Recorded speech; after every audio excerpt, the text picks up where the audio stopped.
Well, hi. Here we are in the solarium. This is the Kerwin Solarium.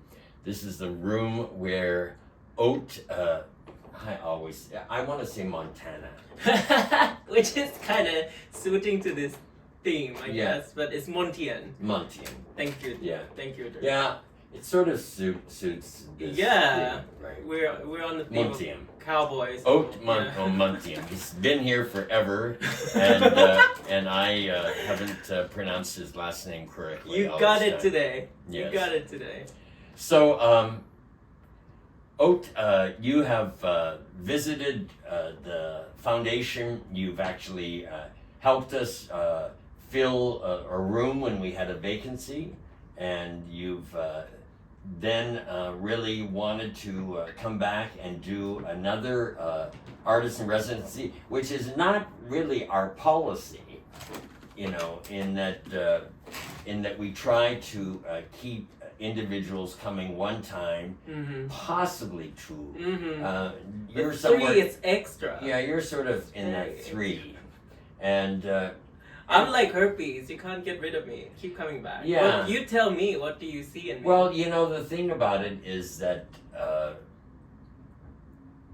I've seen you grow, of course, and grow as a person, but also grow as an artist, and also it has just been serendipity that it's happened that way, and so you've rescued us, and we've rescued you in both capacities. And what a pleasure. What a pleasure. Yeah, and you won't get high marks for the way that you keep your room, but you'll definitely get high marks as far as being a gracious host Thank you. to visitors Yes. and to your friends, Mm. and there's been an abundance of individuals that have come through these doors of the house and your boudoir or boudoir and the sugar shack, Yeah. Yes. and so it's really been extremely memorable, and why don't we talk specifically about this artist residency and what was your forethought on it, and Yeah. how did it get executed, and did it achieve what you wanted? Yeah, I mean, coming into it, it's very different from the first time that I did this. Because first time I felt like I was searching for a place, for myself within the community of BDSM and kink and Leatherman, and this house even, I felt like, how do I fit in? And Yellow Fever was my response to that. I felt like, I found a community, and as you said, I surely brought them in to every room in this house. And for me, it started with love this time. Like last time was excitement, was like something new, but this time I'm coming back and I know I love this place. I know, I love you. I love Sharp. I love what the foundation stand for. I love Tom and his work. So it started with that space of love and wanting to share that with everyone that, gonna interact with my work.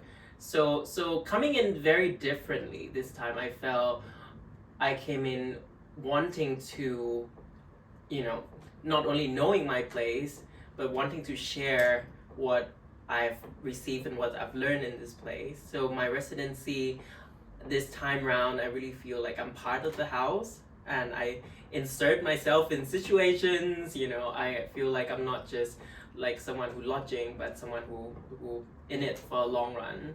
That's how I feel anyway, and that's how you guys make me feel. And that's how we said it in your birthday card. Yes, and Yeah. thank you. It's so sweet. Yeah. I did cry a little bit, which funny because this, I think a lot about crying, a lot about grieving. Is the theme that I also came in with this time. Last time my father passed kind of during my first residency. And the whole time here really helped me through with that. and it was a perfect space, a perfect distance from what was going on for me to process it, for me to make peace with, you know, things like masculinity, things like a father figure, and all this that was going on in my life. So this time coming in, I was very particular that I want to work with grief. I want to create body of work that reflects this journey that I was going through, that I am going through. I guess, you know, as you said, grief is never really one journey, one linear journey. It's like a loop, and I'm learning how to live with it. Yeah. So coming in this time, I was very clear, and you know, I gave you the proposal. Basically, my dad, when he passed, he gave me his cowboy boots, his cowboy chaps, among other things. And growing up, he had a crazy obsession with Western, you know, Western culture, Western cowboys, and this American dream. So I didn't really understand it when I was growing up, and I thought it was really out of place. We ran a saloon, like full on with that swinging doors, Really? and it's called Country Home, you know, right in the middle of Bangkok, which is so random to me. But nevertheless, he worked very hard for me to be able to live this crazy dream of being an artist and travel the world. So therefore, I wanted to make a tribute to him and his dreams. And therefore, I put on these boots and rode to the high desert. And that was my proposal this time. I just, you know, focused on the process. I didn't really know what's gonna happen at the end. I just wanted to put on these boots, ride out there, and see what happened. Yeah. And what did happen? The desert peels me like an onion. Layer by layer, you know, parts of my identity that I didn't even realize. And, you know, things like even the being part of leather community, which I really cherish that, you know, but once in the desert, that doesn't really matter so much. Even things like being femme forward, femme presenting, which it's something I carry on with myself within the community because I feel like I wear it like an armor so I can, you know, defend myself or be not threatening to people. In the desert, it doesn't matter. Things like trying to control, which I planned most of my life with control. I got there, it didn't matter what I planned. The desert will have the plan for me. You know, so I just learned to trust. And as we discussed it before, I think trust is one of the most important things that one can have when you try to be aligned with your destiny, your universe, what the universe has to plan for you. So I went there, I took the boots, and I start, you know, because I learned from here in the archive, I saw quite a lot of cowboy imagery. So from Tom's work, we went through with Anna, who's a great intern from Finland, and we had a great conversation about this, all the drawings that Tom did of cowboys, which is, I think there's more than 200 drawings. And she helped me pick all of them out, and we talk about how, you know, there's image of cowboy and the horse, and the leatherman on a bike, and how that represent the new world and the old world dynamic, how the cowboy archetype is, you know, have this camaraderie in these images that Tom drew.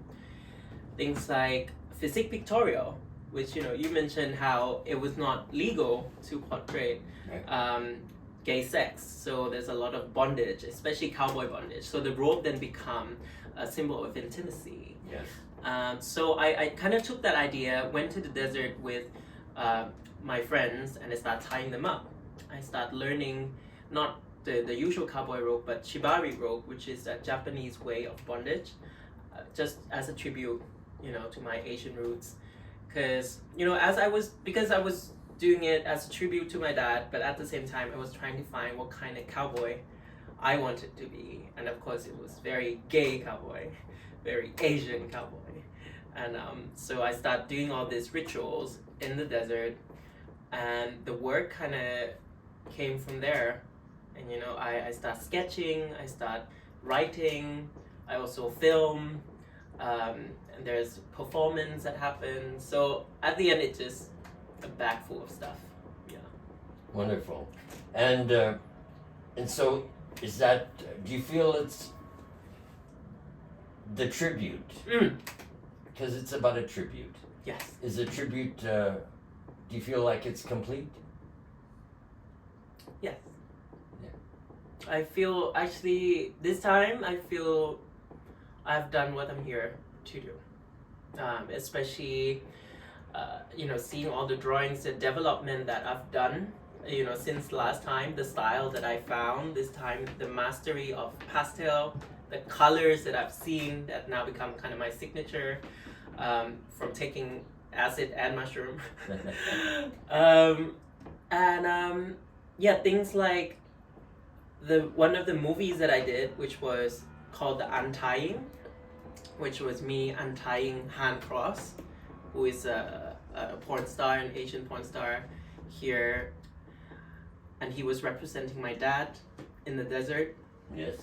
And I was untying him as I untie places of grief on my body.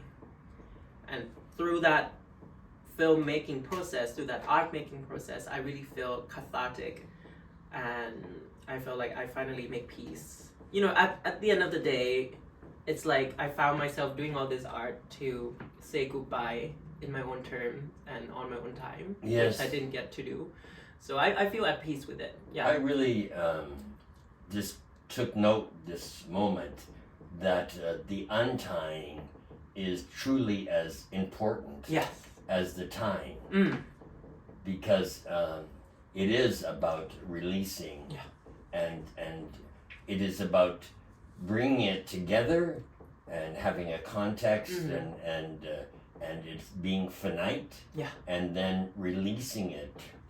And I really thought that the rose was such an appropriate way to complete your little short. And I didn't mean for that to happen, you know, like so in the first film, the one that I was untying Han, Lyndon, who was Han's boyfriend, he out of nowhere just bought us some roses.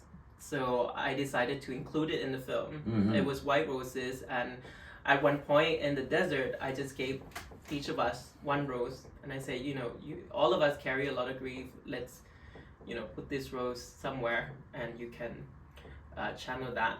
So we have a shot of this white rose in the desert in the first film, and then the second film, because I went crazily on my last week here, last trip to Joshua Tree Desert, and there was one guy who's working at the Rose Parade. And he just drove by that morning, and Yes. he's like, here's some red roses.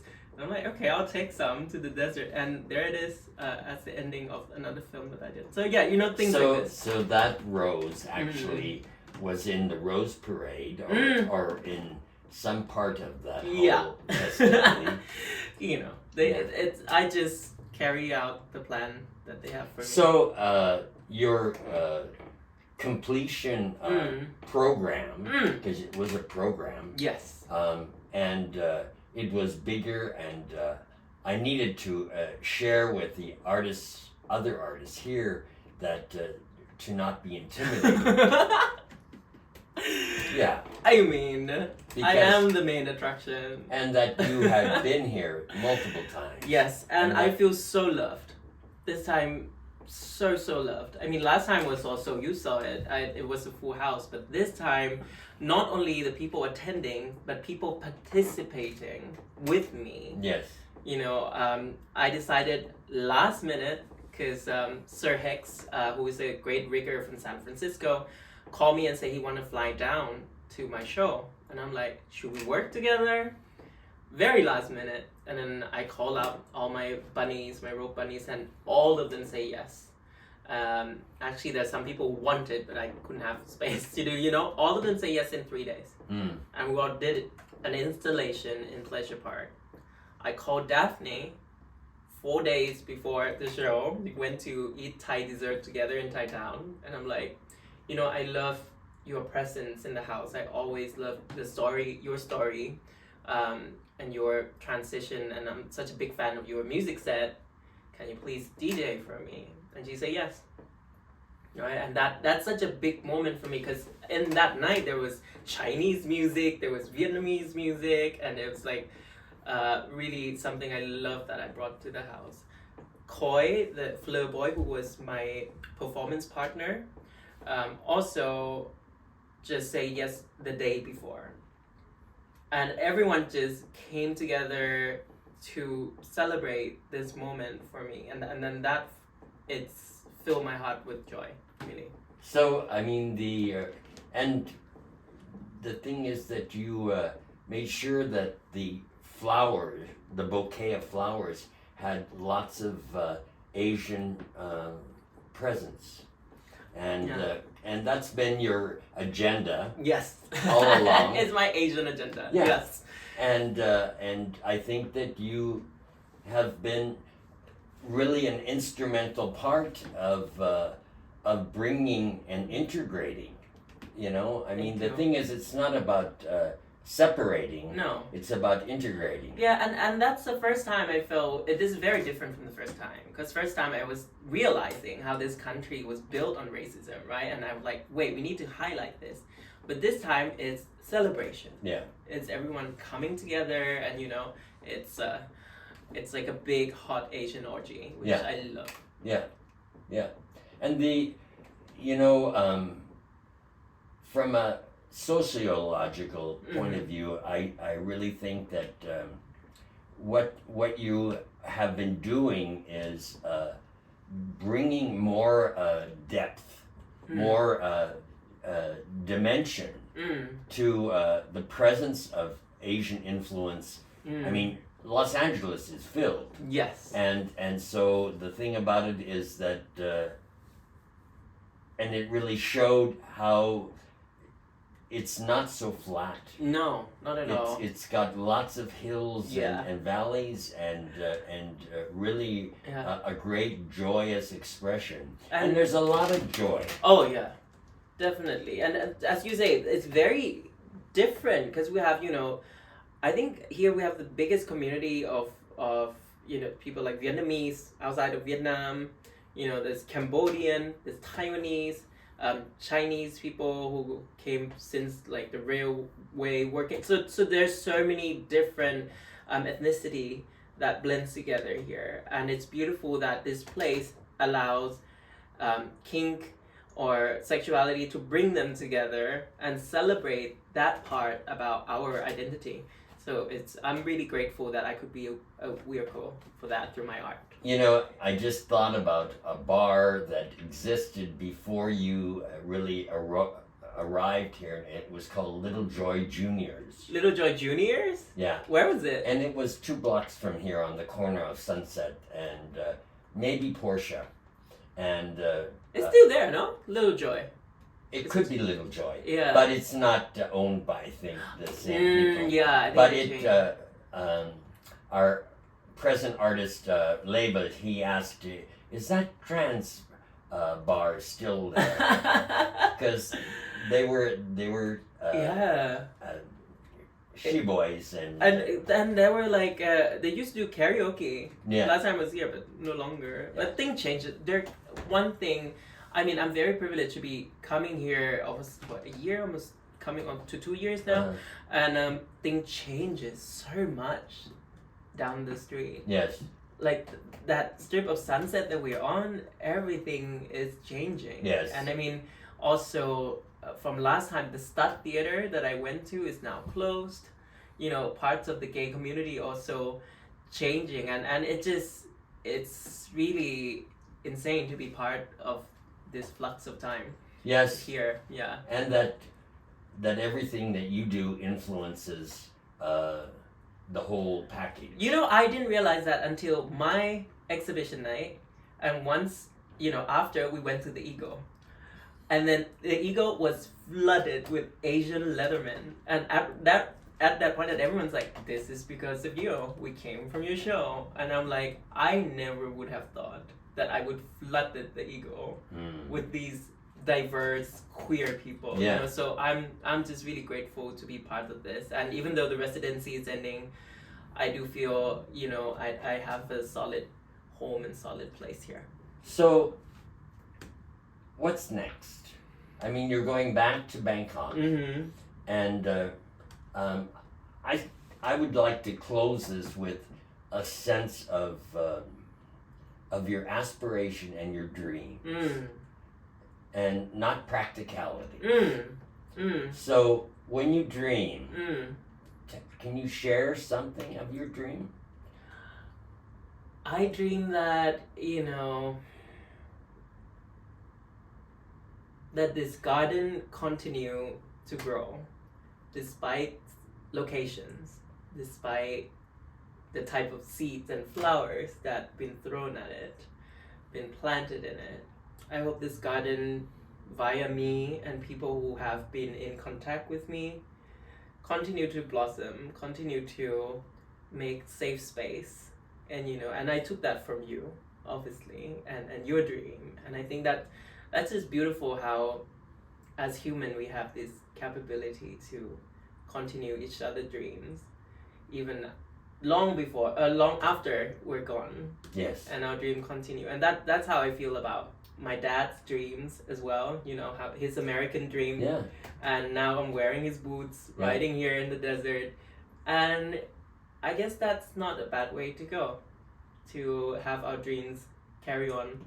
It is really interesting about legacies and how people don't think that they have legacies.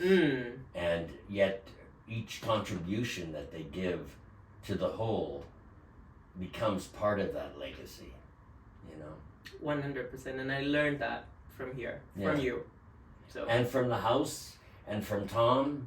And so the house is representative of his ethos and my ethos, and that's where we came together and created a space, and it's really wonderful. You know, I got well, we still have financial struggles, and we probably will have that for a long time to come. But the thing that has blossomed is the youth, and how all of you have embraced the opportunity to take advantage of a place and a space and really contribute to it and take from it. And so you've been a great, and you are. So you are, and I told you this before, you're an ambassador for erotic art, and you're an ambassador for the Tom of Finland Foundation. And I don't take that lightly. Right.